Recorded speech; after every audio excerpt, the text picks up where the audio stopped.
Operation सिंदूर पर PM Modi ने Trump के दावों को उनके मुंह पर ही झुठला दिया। और इससे बेहतर क्या हो सकता था?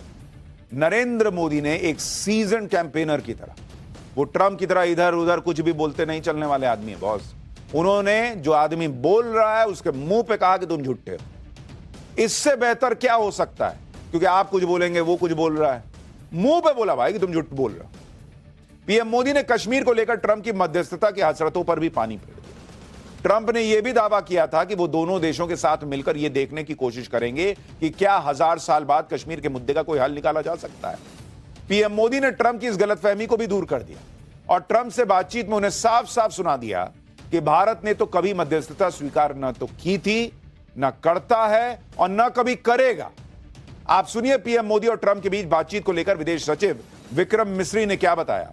फिर आपको बताऊंगा कि नरेंद्र सरेंडर कहने वाले राहुल गांधी अब कहां चुप होकर बैठे।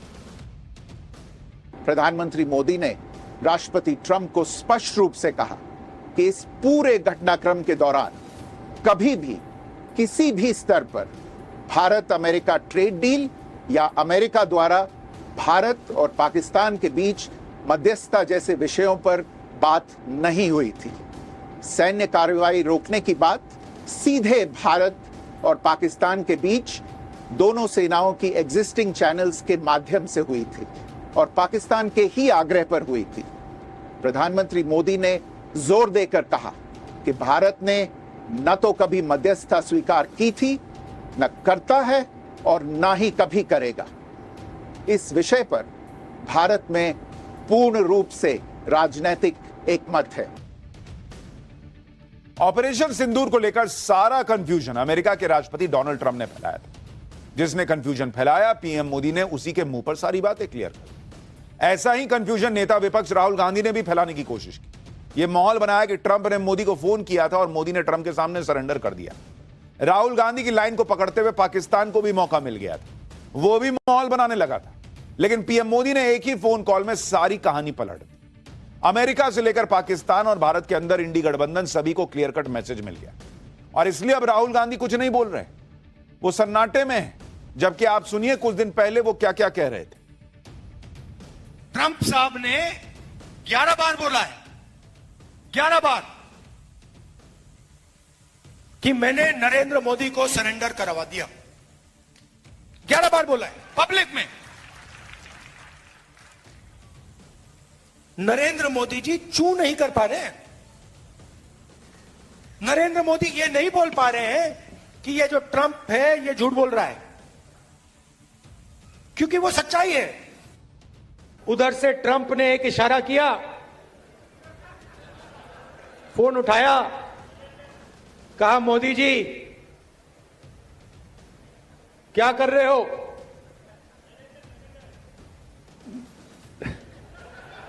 नरेंद्र सरेंडर,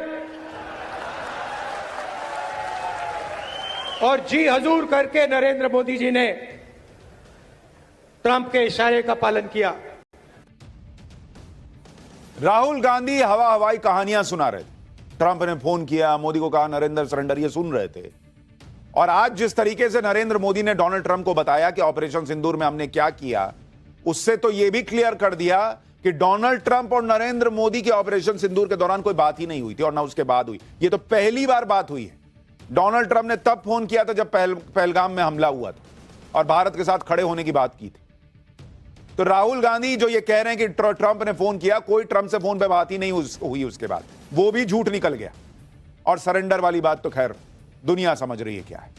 जो लोग नरेंद्र मोदी या नरेंद्र सरेंडर की बात कर रहे हैं वो ये भी जान लें, ये पहली बार नहीं है जब पीएम मोदी ने ट्रंप की बात को उनके मुंह पर काटा हो या उसे गलत बताया।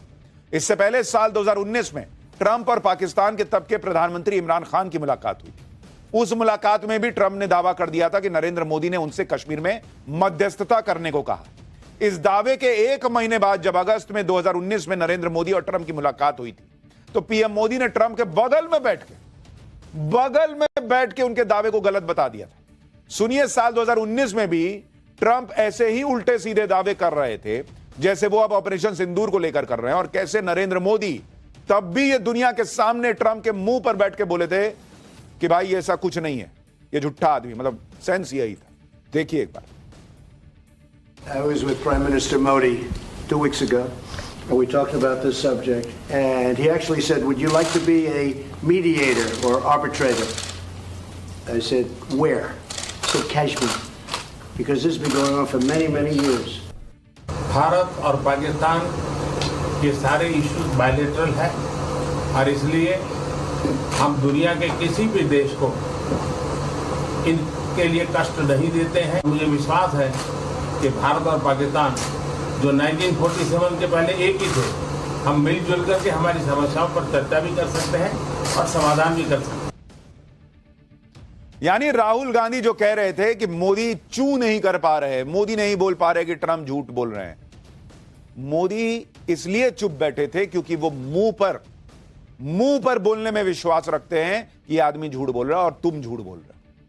ट्रंप को बोल रहे हैं ना भाई कि तुम जो बोला उन्होंने उसका सीधा मतलब ये कि तुम झूठ बोल रहे हो। पहले भी किया कि भाई हम कश्मीर के मामले में किसी के बीच में जरूरत ही नहीं है। ट्रंप को मुझे लगता है इलाज भी थोड़ा कराना चाहिए। क्या चल रहा है उनकी, कुछ भी कहानी सुना देते हैं, कुछ भी बोल देते हैं, और अभी भी वो आदमी जो है यही कहेगा कि मैंने युद्ध रुकवाया। ये आप मान के चलिए, क्योंकि वो ये थोड़ी मानेगा कि मैं झूठ बोल रहा था। सिर्फ राहुल गांधी ही नहीं, झूठ फैलाने के चक्कर में आज कांग्रेस के नेता जयराम रमेश भी रंगे हाथ पकड़े गए। जब मोदी और ट्रंप की बातचीत की जानकारी सामने आई तो कांग्रेस को लगा कि भाई सीज फायर को लेकर जो मनगढ़ंत कहानी बनाई थी वो तो गलत साबित हो गई। तो उसे ढकने के लिए कांग्रेस नेता जयराम रमेश नई कहानी गढ़ने लगे। जयराम रमेश ने अपने फोन में एक पुराना चिट्ठा खोल दिया और दावा कर दिया कि मोदी और ट्रंप की बातचीत को लेकर जो बातें विदेश सचिव बता रहे हैं वो बातें तो राष्ट्रपति ट्रंप के प्रेस नोट में है ही नहीं। यानी जयराम रमेश एक तरह से यह कहने लगे कि विदेश सचिव झूठ बोल रहे हैं, मोदी ने ट्रंप से ऐसा कुछ कहा ही नहीं है। अब मजे की बात यह है कि जयराम रमेश जिस प्रेस नोट का हवाला देकर मोदी को घेर रहे थे वो पुराना प्रेस नोट जनवरी का निकला, जबकि मोदी और ट्रंप की बातचीत तो आज 18 जून को हुई और उसे लेकर तब तक अमेरिका की तरफ से कोई प्रेस नोट जारी भी नहीं हुआ था। आप सोचिए, नरेंद्र मोदी को घेरने के चक्कर में ये लोग इतने हड़बड़ी में रहते हैं कि ऐसे ऐसे कांड करते हैं, अंतरराष्ट्रीय मुद्दों पर भी फेक न्यूज फैलाने लगते हैं। आप जयराम रमेश को सुनिए कैसे पहले वो एक प्रेस नोट का हवाला देकर नरेंद्र मोदी को घेर रहे थे, फिर बाद में कह रहे हैं कि जब अमेरिका की तरफ से बयान आएगा तो देखा जाएगा। मतलब मान रहे की गलती की है। देखिए जरा,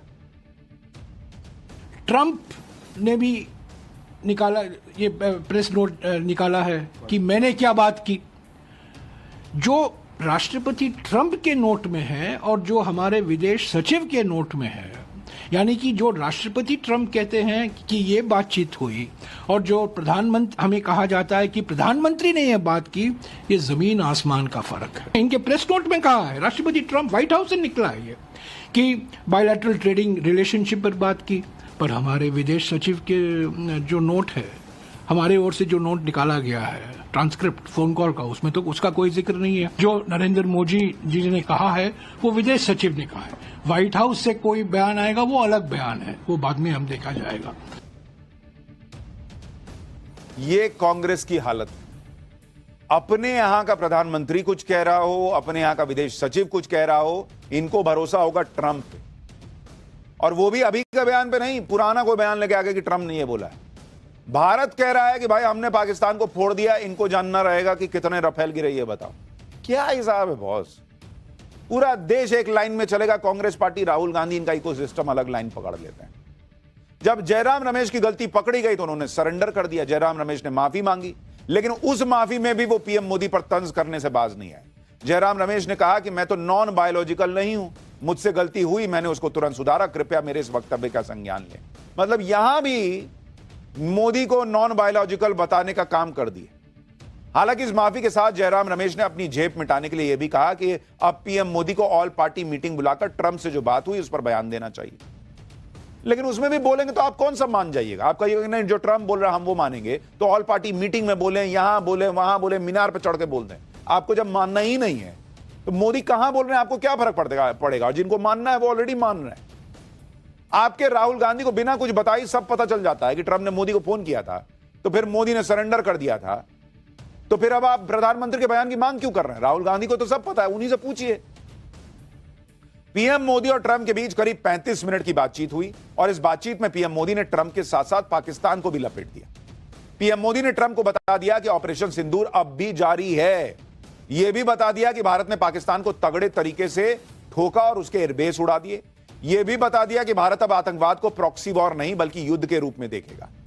यानी पीएम मोदी ने डोनाल्ड ट्रंप को यह भी बता दिया कि अभी पाकिस्तान को मार के छोड़े हैं, अभी खत्म नहीं किए हैं, अभी और मारेंगे अगर यह नहीं सुधरा। वैसे तो ये बातें पीएम मोदी बार बार कह चुके हैं, लेकिन अमेरिकी राष्ट्रपति से फोन पर बातचीत में इन बातों को दोहराने का सीधा मतलब यह है कि भारत किसी दबाव में नहीं आने वाला। पाकिस्तान ने हिमाकत की तो पाकिस्तान बचेगा नहीं। मोदी और ट्रंप की बातचीत के दौरान ट्रंप ने पीएम मोदी को अमेरिका आने का न्योता भी दिया। राष्ट्रपति ट्रंप ने पीएम मोदी से पूछा कि क्या वो कनाडा से वापसी में अमेरिका रुक कर जा सकते हैं। हो सकता है कि ट्रंप को अंदाजा हो गया हो कि सीज फायर को लेकर उन्होंने जो उल्टे सीधे बयान दिए हैं, पीएम मोदी अब खुश तो है नहीं उससे। मोदी फायर हैं, समझ में आ गया भाई को, तो कह रहा है कि हमसे मिलते चले जाओ ना दोस्त। पीएम मोदी ने ट्रंप के न्योते को ही ठुकरा दिया। पीएम मोदी ने कहा कि बहुत काम है, बहुत पूर्व निर्धारित कार्यक्रम है। दोनों लीडर्स ने तय किया कि अच्छा चलो निकट भविष्य में जल्द मिलने की कोशिश करेंगे। यह है नया भारत, यह है नरेंद्र मोदी जो ट्रंप को मुंह पे सुना रहे हैं, सारा झूठ एक्सपोज कर रहे हैं और यह भी बोल रहे हैं वो भाई अब सेटिंग करना चाह रहा था, इधर से मिलते हुए चले जाना भाई। तो नरेंद्र मोदी ने कहा बहुत काम है, अभी नहीं आ सकता। ये है भाई, अमेरिका बुलाएगा, कौन नहीं जाने को तैयार हो जाएगा, लेकिन मोदी ने मना कर दिया कि आगे देखते हैं, आगे मिले, ताकि ट्रंप को मैसेज जाना चाहिए कि भाई तुम क्या करते हो हम जानते हैं, चाहेंगे तो तुमको पूरी दुनिया में एक्सपोज कर देते हैं, अभी तो फोन पे तुमको बता रहे हैं। डोनाल्ड ट्रंप को फोन पर नरेंद्र मोदी ने यह भी कहा कि भाई तुम्हारे जेडी वेंस का फोन आया था, उसने कहा था पाकिस्तान बड़ा हमला करने वाला, तो मैंने उससे कह दिया था कि भारत उससे बड़ा हमला करेगा। यानी यह भी बता दिया कि हमने कोई मीडिएशन की बात नहीं की थी, तुम्हारे वो वाइस प्रेसिडेंट ने फोन किया था तो मैंने उसको तभी बता दिया था कि हम और मारेंगे अगर वो मारने का पाकिस्तान सोच रहा है तो। और पाकिस्तान इसीलिए गिड़गिड़ाता हुआ आया, तब जाके हमने जो है वो सीज फायर किया है। यानी कायदे से डोनाल्ड ट्रंप को नरेंद्र मोदी ने आज निपटा दिया और साथ साथ कांग्रेस और उसके एजेंडे को। G7 में पीएम मोदी और ट्रंप की मुलाकात तो नहीं हो पाई, लेकिन ट्रंप के अलावा पीएम मोदी G7 में जिन जिन नेताओं से मिले वो पीएम मोदी से ऐसे मिले जैसे कोई वर्ल्ड लीडर नहीं बल्कि कोई फैन या फॉलोअर्स पीएम मोदी से मिल रहा। जैसे इटली की PM Giorgia Meloni PM Modi से मिली तो उन्होंने यहां तक कह दिया कि आप तो बेस्ट हैं, आपको फॉलो करने की कोशिश करती हूं। सुनिए जरा।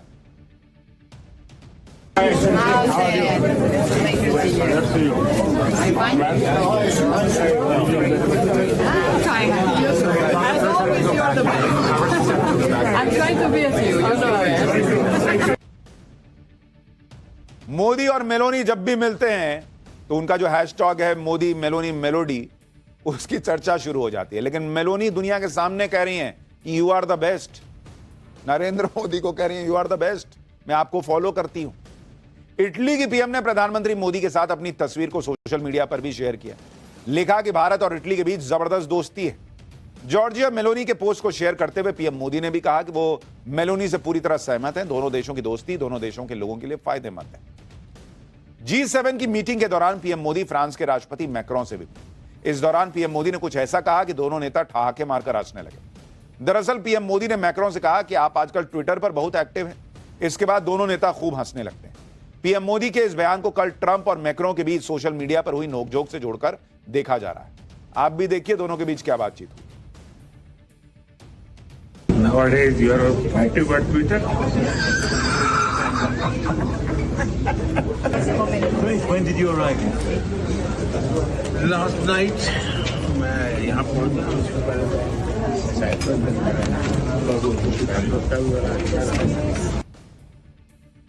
G7 में पीएम मोदी यूरोपियन कमीशन की अध्यक्ष से भी मिले। इस दौरान यूरोपियन कमीशन की अध्यक्ष उर्सुला ने भारत और यूरोपीय यूनियन के बीच ट्रेड डील का जिक्र किया और कहा कि वो जल्द ही इसके लिए दिल्ली आ रही।